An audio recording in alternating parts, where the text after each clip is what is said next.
જય સ્વામિનારાયણ. આજના દર્શન. જય ગણપતિ દાદા. કષ્ટભંજન દેવ. જય સ્વામિનારાયણ. આપને તો ભગવાન મળ્યા છે, તો નબળા અને કાર્યતા ભર્યા વિચાર કદી ન કરવા, હિંમત ભર્યા વેણ જ હૃદયે રાખવા. જય સ્વામિનારાયણ. Good morning ગુલાભાઈ. જય સ્વામિનારાયણ. Good morning. જય સ્વામિનારાયણ. જય સિયારામ. જય શ્રી કૃષ્ણ. જય માતાજી. ઓમ નમઃ શિવાય. સિદ્ધેશ્વર મહાદેવની જય. આજે પાર્સલ આપણે ઘણા બધા છે અને પાર્સલ ઘણા બધા કરવાના છે, એટલે આજનો ટાઈમ એમાં જાહે. અને એક કે બપોરે પાછું આપણે પટેલવાડીમાં કે આપણા કાકા થાય છે એની ત્યાં મેરેજ છે, ત્યાં જમવા જવાનું છે અને બપોર પછી પાછા પાર્સલ કરવા જોઈએ. એટલે આજ પાર્સલ ઘણા બધા પાર્સલ છે. એ પાર્સલનું કામ પૂરું થાય એટલે રાજુભાઈને એક મેરેજમાં જવાનું છે. રાજુભાઈના મોટા બાપાના દીકરી ભત્રીજી એમના મેરેજ છે, તો રાજુભાઈ ત્યાં જાહે. બીજી કે શિવરાત નજીક આવે છે, આપણે તો જુનાગઢ શિવરાત્રિના મેળામાં નો પ્લાન થાય છે. આપણે પ્રયાગરાજ તો કુંભ મેળામાં ન જઈ શકી, પણ શિવરાતના મેળામાં ચોક્કસ જઈશું. અને શિવરાતના મેળામાં બધા સાધુ સંતો અને બહુ સરસ, અને અમારા ગામનો ઉતારો છે કે ચલાળાનો, અને બહુ ભવ્ય રસોડું ત્યાં થાય છે. એટલે ત્યાં સેવાય આપશું. આપણે એક દિવસ કે 2 દિવસ જેવો ટાઈમ આપણે એ પ્રમાણે સેવાય આપશું. અને જુનાગઢ આપણે જવાનું છે શિવરાતને દિવસે. પછી ધારી યોગી બાપાને જન્મ સ્થળ, ત્યાં અત્યારે ઉત્સવ ચાલુ છે, તો ત્યાંથી સંતોના ફોન હતા કે આવો, એટલે ધારી પણ જવાનું થાય. અને એક બાજુ હેર ઓઇલ બનાવવું પડશે, પછી ઉનાળાની પ્રોડક્ટ કે કેસુડાનો સાબુ, એ કેસુડાનો સાબુ આપણે બનાવવાનો છે. એટલે કામે શેડ્યુલ થોડુંક ટાઈટ છે, પણ મહારાજની દયા હશે તો બધે પહોંચી વળશું.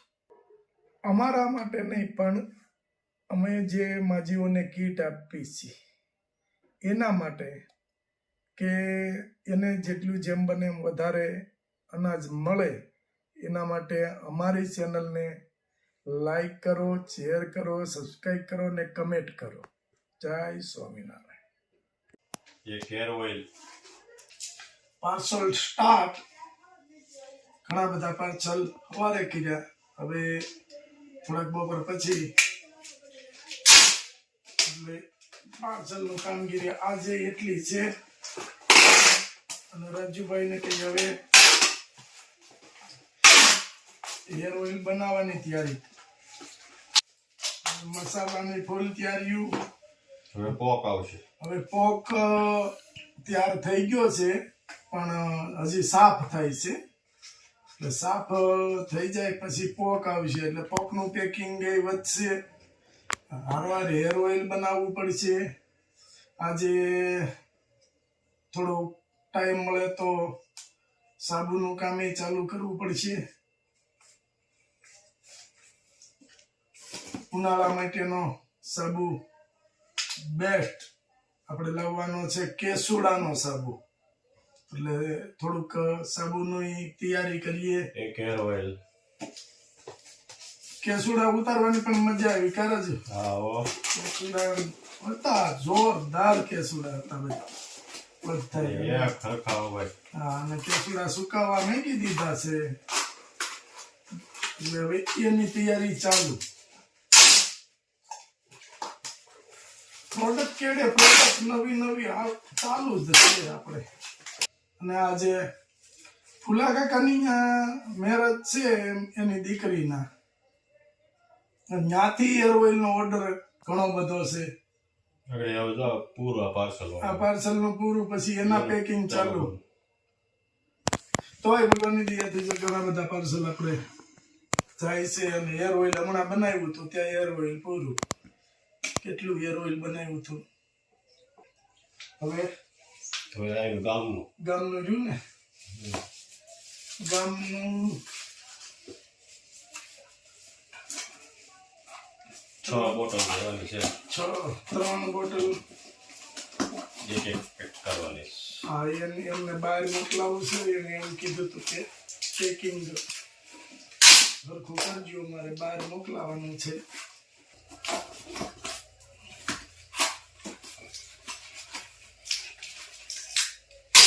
આપણે ગામમાંથી પૂરો સપોર્ટ છે બધી વાતનો. કોઈ પણ વસ્તુમાં આપણે ગામમાં લટવાના નથી. એટલું દાન મહારાજની દયા છે આપણે.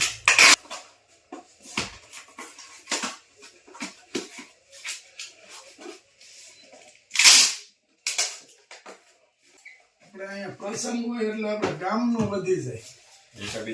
એકાબીજા કે એમાં ગામના પણ પેકિંગ જ વધી જાય છે. આપણે જંતીભાઈ અહીંયા એને એક પ્રસંગમાં આવ્યા હોય સુરતથી, એટલે ગામનું હોય એટલે વાત જ જવા જોઈએ એમ.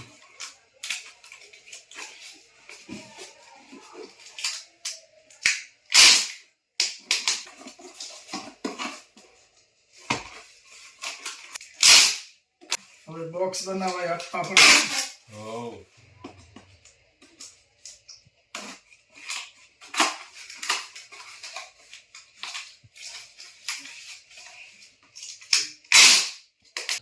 જો આજે મિક્સ સબ્જી બની છે, પછી ગોળ છે, છાશ, અને આ છે કાચરી. જે કોઈને ખબર હોય એ કહેજો કે આ શેની કાચરી છે. જો મસ્ત કાચરી છે, અને શેની કાચરી છે કહેજો કે આ વસ્તુની કાચરી છે.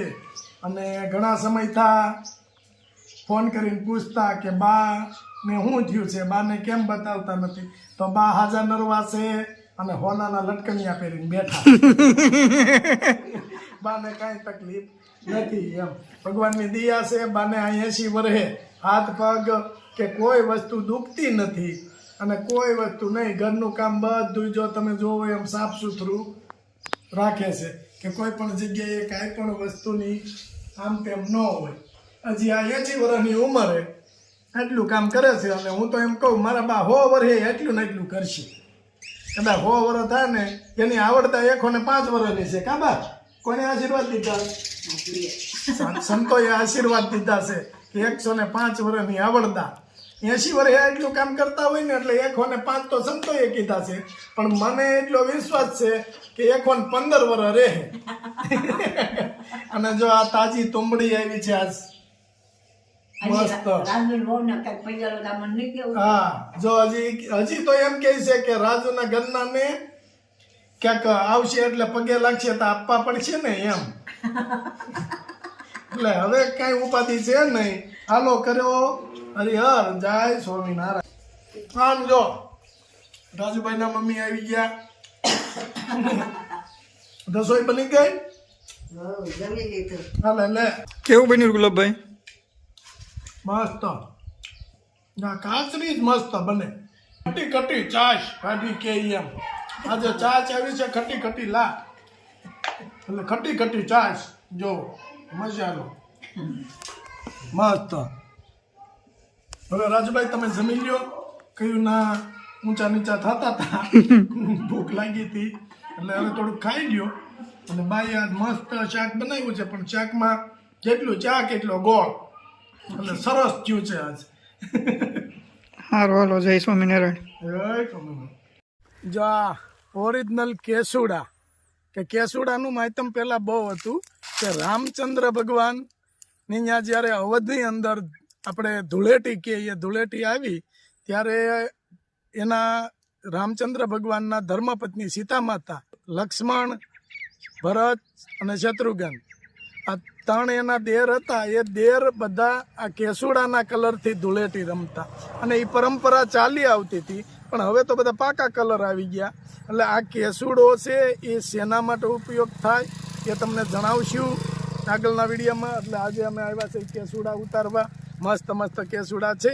આગળના બ્લોગમાં આપણે આનો ઉપયોગ ક્યાં કરવો, કેવી રીતે કરવો, કેટલો કરવો, કેટલી માત્રામાં કરવો એ બતાવશું. અને નાના બાળકો માટે સ્પેશિયલ છે આ, કે જે કાંઈ ઉપયોગ થશે એ નાના બાળકો માટે સ્પેશિયલ એમ.